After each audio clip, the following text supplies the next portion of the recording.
ওর বাড়িতে না থাকলে আমি এই সবই করি। এখন দেখছো যে 5টা বাজে, এটা কিন্তু সকাল 5টা, আর আমি সারা রাত ধরে কাজ করেছি।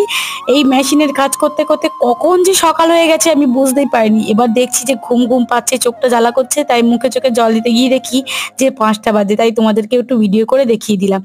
তারপর সকাল 9টার সময় ঘুম থেকে উঠে ফ্রিজটাকে পরিষ্কার করেছি, কারণ ফ্রিজটা বেশ অনেক দিন ধরে পরিষ্কার করব করবো ভাবছি, সময়ই পেয়ে উঠছিলাম না।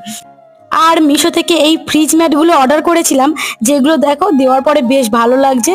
আর এরপরে সন্ধ্যাবেলা দেখো আমার সাঙ্গ পাঙ্গ ওরা চলে এসেছে, সন্ধ্যাবেলা সন্ধে দিতে যাবো, আর ওরা দেখবি সামনে এসে ঠিক দাঁড়িয়ে থাকবে সব সময়।